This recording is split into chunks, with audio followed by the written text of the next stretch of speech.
तो फ्रेंड्स, मेरा नाम अंजलि है और आज मैं आप लोगों के साथ सीटेट के जो चाइल्ड डेवलपमेंट एंड पेडागोजी यानी कि सीडीपी का जो सब्जेक्ट है उसके प्रीवियस ईयर के क्वेश्चंस जिसने सीटेट में जो पूछा गया है उसे डिस्कशन करने वाली हूँ। तो चलिए शुरू करते हैं। सीडीपी एक ऐसा सब्जेक्ट है जो कि आपके सीटेट के 5 पेपर में से एक पेपर सीडीपी का होता है 30 मार्क्स का, और बाकी के जो 4 पेपर हैं जिसमें आपके हिंदी, इंग्लिश और 60 मार्क्स के वे पेपर होते हैं जो आपका अपना सब्जेक्ट होता है। हर 30 मार्क्स के क्वेश्चन में 15 मार्क्स यानी कि 15 मार्क्स ईच सीडीपी के क्वेश्चंस होल्ड करते हैं। यानी कि देखा जाए तो 15 इंटू 4 60 एंड 30 यानी कि टोटल 90 मार्क्स के क्वेश्चन आपके सीडीपी एंड पेडागोजी से देखने को मिलते हैं, जो बहुत ज़रूरी है। अगर आप सीडीपी बनाते हैं, अगर आपको सीटेट पास करना है तो सीडीपी एक बहुत ही इम्पोर्टेंट टॉपिक है और इसके कॉन्सेप्ट को समझना बहुत ज़रूरी हो जाता है। तो अगर प्रीवियस ईयर के क्वेश्चंस हम देखते हैं तो हमें एक आइडिया लग जाता है कि क्वेश्चन किस टाइप से पूछा जाता है। तो चलिए शुरू करते हैं। तो देखिए, सबसे पहला क्वेश्चन है, which of these statement would advocate of progressive education agree with, यानी कि प्रगतिशील शिक्षा के हिमायती इनमें से किससे सहमत होंगे। ये रहा आपका पहला क्वेश्चन। इसमें हम देखेंगे कि क्वेश्चन की प्रकृति को पहले समझेंगे। इसने पूछा है कि ये जो प्रगतिशील कक्षा होती है, क्लास होता है, उसमें क्या इम्पोर्टेंट हो सकता है। तो चलिए पहला आंसर देखते हैं। Children are a distinct life stage that hold importance because of what they would become as adults rather than what they are as children. यानी कि बचपन एक अलग जीवन चरण है जिसमें बच्चे के रूप में वे क्या कहेंगे के बजाय वे वयस्कों के रूप में क्या बनेंगे ज़्यादा महत्व रखता है। देखिए, ये ऑप्शन जो है वो बिल्कुल गलत है। क्यों? क्योंकि बच्चे अभी क्या हैं, उन्हें अभी के टर्म में डिस्कशन करना, अभी के टाइम में डेवलपमेंट करना जरूरी है। बाद में वे क्या बनेंगे वो उनका फ्यूचर नहीं है। अभी वे क्या हैं, अभी उनमें डेवलपमेंट कैसे हो रहा है वो इम्पोर्टेंट होता है। तो पहली बात तो ये। दूसरा ऑप्शन है, children are naturally good and society corrupt them. मतलब कि चिल्ड्रन क्या है, मतलब बहुत अच्छे होते हैं, चिल्ड्रन अच्छे होते हैं, और लेकिन समाज जो है वो उन्हें करप्ट कर देती है, उन्हें दूषित कर देती है। क्या ये ऑप्शन सही है? बिल्कुल गलत है। क्योंकि समाज से ही बच्चे सीखते हैं, उनमें जो डेवलपमेंट की प्रक्रिया है वो समाज से ही वे अच्छे से सीखते हैं। तो ये ऑप्शन गलत है। तीसरा ऑप्शन देखें तो बच्चे स्वाभाविक रूप से असभ्य होते हैं और उन्हें नैतिक मानव के लिए समाजीकरण आवश्यक है। क्या ये ऑप्शन सही है? बिल्कुल गलत है। ये ऑप्शन बिल्कुल गलत है क्योंकि बच्चे भगवान होते हैं। सीटेट के टर्म में, सीडीपी के टर्म में अगर देखा जाए तो बच्चे को भगवान मान लो, बाकी सारे क्वेश्चन आपके बन जाएंगे। तो असभ्य तो बिल्कुल नहीं होते, बच्चे सभ्य होते हैं, सिविलाइज्ड होते हैं। तो ये ऑप्शन भी हमारा गलत है। अब चौथा ऑप्शन को अगर हम ध्यान से देखें कि बच्चे एक सामाजिक, सांस्कृतिक, आर्थिक संदर्भ में पैदा होते हैं और यह पृष्ठभूमि उनके विकास को प्रभावित करती है, ये बिल्कुल करेक्ट बात है। क्या कि बच्चे जो है वो सामाजिक, सांस्कृतिक और आर्थिक संदर्भ में पैदा होते हैं, वो सोशली डेवलप्ड होते हैं और यही उनके डेवलपमेंट को प्रभावित करती है। तो ये बिल्कुल करेक्ट बात है। तो ऑप्शन नंबर 4 जो है, ऑप्शन नंबर 4, ये इस आंसर का, इस क्वेश्चन का सही आंसर है। चलिए अब देखते हैं नेक्स्ट क्वेश्चन हम देखते हैं। Changes in emotion, self respect, self perception and interpersonal relationship with families, peers and female are studied under dash domain of development। इसने क्या बोला कि विकास के आयाम के तहत भावनाओं, आत्मधारण तथा परिवारों, साथियों और दोस्तों के साथ पारस्परिक संबंधों में परिवर्तन का अध्ययन किया जाता है। ये आपको बोल रहा है कि बच्चे में जो इमोशन चेंजेस आते हैं, सेल्फ परसेप्शन की भावना डेवलप होती है, एक दूसरे के साथ दोस्ती के जो रिलेशन डेवलप होते हैं, वो बच्चे का कौन सा आयाम निर्धारित करता है। तो ये देखा जाए तो डेफिनेटली ये मनो और सामाजिक दोनों का मिश्रण होता है। बच्चे मेंटली प्रिपेयर होते हैं तभी वो अपने इमोशन को समझ पाते हैं, अगर उनमें इमोशन जगता है तो फिर वो सोशली लोगों से कनेक्ट कर पाते हैं। तो इस क्वेश्चन का आंसर है नंबर 1, मनोसामाजिक, साइको सोशल, ये इस क्वेश्चन का सही आंसर है। चलिए अब देखते हैं तीसरा question. The behavior, interest, attitude, skills and personality traits that a culture considers appropriate for specific gender are referred to as dash and are dash। इसने क्या बोला, इस क्वेश्चन का कहना है कि व्यवहार, रुचियाँ, दृष्टिकोण, कौशल और व्यक्तित्व लक्षण जिन्हें एक संस्कृति विशिष्ट जेंडर के लिए उपयुक्त मानती है उन्हें डैश के रूप में संदर्भित किया जाता है और यह डैश होते हैं। मतलब कि जो बच्ची की व्यवहार, रुचियाँ और दृष्टिकोण है, कौशल है, उसे किस कैटेगरी के अंदर रखा जाता है। तो ये सबसे पहला होता है आपको जेंडर आइडेंटिटी। जेंडर आइडेंटिटी बच्चे में ये जो लक्षण होते हैं कि वो मेल है या फीमेल है, इस तरह की भावनाएं अगर बच्चे में डेवलप्ड हो जाती हैं तो फिर वो क्या कहलाता है, जेनेटिकली डिटरमाइन कहलाता है। बट ये गलत है, इस क्वेश्चन का आंसर ये नहीं होगा। इस क्वेश्चन का आंसर होगा जेंडर रोल्स, जो उसके जेंडर रोल्स है और कल्चरली जो डिफाइंड होते हैं बच्चे, कल्चरली डिफाइंड जो होते हैं वही इस क्वेश्चन का आंसर होगा। ठीक है, चलिए तो इस क्वेश्चन का आंसर हुआ नंबर 2। अब नेक्स्ट क्वेश्चन की बात करते हैं। फोर्थ क्वेश्चन है, in an inclusive classroom all curriculum adaptation should be directed to lower the educational standard for specific children.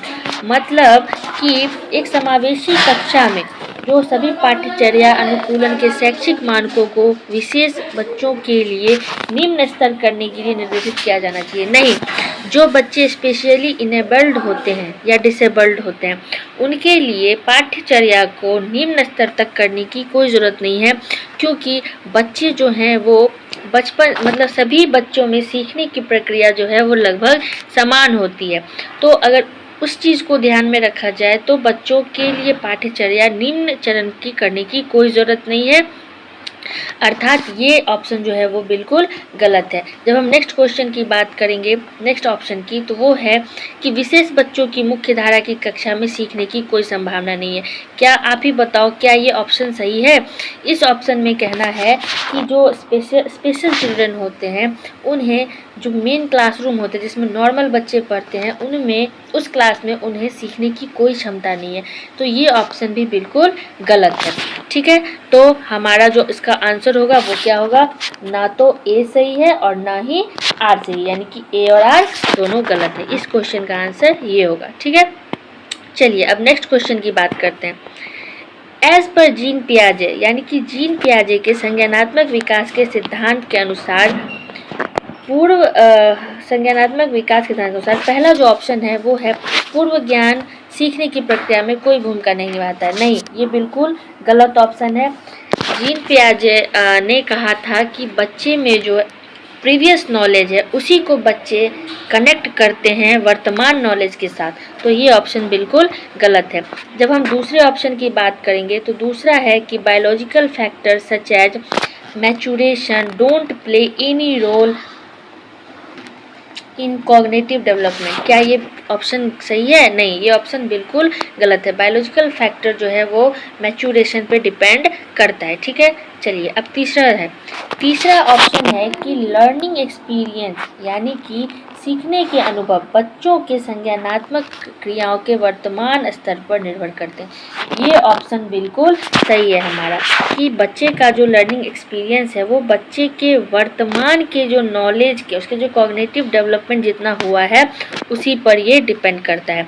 अर्थात इस क्वेश्चन का आंसर होगा आपका ये क्वेश्चन नंबर 3। तो चलिए अब नेक्स्ट क्वेश्चन की तरफ हम लोग चलते हैं। ठीक है, क्वेश्चन का आंसर होगा नंबर 3। चौथा गलत है, फोर्थ नंबर जो है वो गलत है। Memorization should be prioritize over learning through experience. ये जो है ना मेमोराइजेशन, ये टर्म ही गलत है। आपको सीटीपी में सबसे पहले पकड़ना होगा क्वेश्चन में से देख के कि कौन सा टर्म नेगेटिव है। कुछ नेगेटिव टर्म होते हैं सीटीपी के क्वेश्चन में, अगर आप उसे समझ जाओगे, कॉन्सेप्ट अगर आपका क्लियर रहेगा तो डेफिनेटली आप ऑप्शन से ही चीज़ों को छांट सकते हो, गलत आंसर को छांट सकते हो। तो हमारा जो ये learning experience depend on children current level of cognitive development according to Jean पियाजे, बिल्कुल सही बात है। ठीक है, तो चलिए नेक्स्ट क्वेश्चन की तरफ चलते हैं। लेव वाइगोत्स्की व्यूज कॉग्निटिव डेवलपमेंट। लेव वाइगोत्स्की के संज्ञानात्मक विकास को किस रूप में देखते हैं? तो लेव वाइगोत्स्की ने बोला था कि बच्चे जो है वो कल्चरली सीखते हैं, मतलब अपने की समाज में रह के कोलैबोरेटिव लर्निंग के थ्रू सीखते हैं, एक दूसरे के साथ बातचीत करके, चीज़ों का अध्ययन करके, पर्यावरण से, इन सब चीज़ों से सीखते हैं। तो क्या कहा था लेव वाइगोत्स्की ने? तो पहला ऑप्शन देखें, effective adoption to the environment process. ये बिल्कुल गलत है, ये बात जीन पियाजे ने कही थी। इन्वायरमेंट से बच्चे सीखते हैं, ये जीन पियाजे ने कहा था। लेव वाइगोत्स्की ने कहा था कि ये बच्चे जो हैं वो कोलैबोरेटिव प्रोसेस के थ्रू सीखते हैं। कोलैबोरेटिव प्रोसेस यानी कि वे समाज में रहकर कोलैबोरेशन के थ्रू चीज़ों को सीखते हैं। तो इसका आंसर होगा नंबर 2। ठीक है, अब नेक्स्ट क्वेश्चन की बात करते हैं। ठीक है, अब देखिए, while proposing the relationship between language and thinking process, Lev Vygotsky conceptualize language as an. Language को लेव वाइगोत्स्की ने किस रूप में देखा था? भाषा एक स्वतंत्र क्षेत्र है जो कि संज्ञान से संबंधित नहीं है, बिल्कुल गलत है। लेव वाइगोत्स्की ने लैंग्वेज को कॉग्निशन डेवलपमेंट के साथ जोड़ा था। दूसरा है, भाषा एक सांस्कृतिक उपकरण है जो संज्ञान को कई तरीकों से सुगम बनाती है। ये बिल्कुल करेक्ट बात है। लेव वाइगोत्स्की ने कहा था कि बच्चे कल्चरली टूल्स के साथ अपने कॉग्निटिव डेवलपमेंट को अटैच करके सीखते हैं। तो ये इसका आंसर होगा। चलिए अब नेक्स्ट क्वेश्चन की तरफ चलते हैं। Which of the following is an example of a performance goal orientation? अर्थात निम्न में से कौन प्रदर्शन लक्ष्य अभिविन्यास का एक उदाहरण है? इसके आंसर देखते हैं। एक छात्र अपनी समझ को आगे बढ़ाने के लिए कड़ी मेहनत करता है। मेरे हिसाब से यही आंसर होगा। चलिए बाकी और ऑप्शंस पढ़ते हैं इसके। एक छात्र किसी विषय की गहरी समझ हासिल करने के लिए कठिन अध्ययन करता है। ये एक गोल ओरिएंटेशन सिस्टम का हिस्सा नहीं हो सकता। दूसरा है, एक छात्र अच्छा ग्रेड पाने और दूसरे से बेहतर होने के लिए कड़ी मेहनत करता है। नहीं, बच्चे में कंपटीशन की भावना जगाई जाती है, उनका ये बर्थ राइट नहीं होता है। चौथा है, एक छात्र शिक्षक से अधिक सीखने के लिए कठिन अध्ययन करता है। ये भी इसका ऑप्शन नहीं है।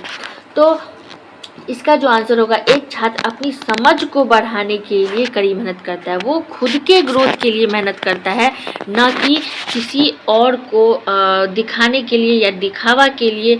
ये इसका आंसर होगा। ये एकदम करेक्ट इसका आंसर है, ऑप्शन नंबर 1, यानी बच्चे खुद के ग्रोथ के लिए काम करते हैं। ठीक है, चलिए अब नेक्स्ट क्वेश्चन पे चलते हैं। फॉलोइंग लेव Vygotsky ideas a teacher should. लेव वाइगोत्स्की के सिद्धांत का पालन करते हुए एक शिक्षक को क्या होना चाहिए? अपने विद्यार्थियों के साथ पारस्परिक अध्यापन का पालन करना चाहिए, practice reciprocal teaching with her students. चलिए और ऑप्शंस देखते हैं। विद्यार्थियों द्वारा सांस्कृतिक उपकरणों के उपयोग को हतोत्साहित करना चाहिए। ये बिल्कुल गलत बात है, हतोत्साहित कभी नहीं करनी चाहिए, बच्चे को हमेशा इनकरेज करना चाहिए। Disseminate the knowledge to be memorised by the student. मैंने बोला था ना, मेमोराइज जहाँ पे देखो वो ऑप्शन ही गलत है, तो ये काट दिया जाए। चौथा, encourage student to compete with each other, यानी कि एक दूसरे के साथ प्रतिस्पर्धा करने के लिए प्रोत्साहित करना चाहिए। ये ऑप्शन भी बिल्कुल गलत है। बच्चों को कभी भी एक दूसरे के साथ कम्पीट करने के लिए कभी प्रोत्साहित नहीं करना चाहिए। तो इस क्वेश्चन के अनुसार इसका जो आंसर होगा, अपने विद्यार्थियों के साथ पारस्परिक अध्यापन का पालन करना चाहिए। ये इसका बिल्कुल करेक्ट आंसर है। चलिए अब नेक्स्ट क्वेश्चन पे चलते हैं। Which of the following are effective strategies to new concept, यानी कि नई अवधारणाओं को पढ़ाने के लिए निम्नलिखित में से कौन सी प्रभावी रणनीतियाँ हैं? पहला ऑप्शन देखते हैं। इसमें पहला ऑप्शन है प्रेजेंटिंग एग्जाम्पल्स। ये बिल्कुल करेक्ट बात है, बच्चों को उदाहरण देके समझाना चाहिए।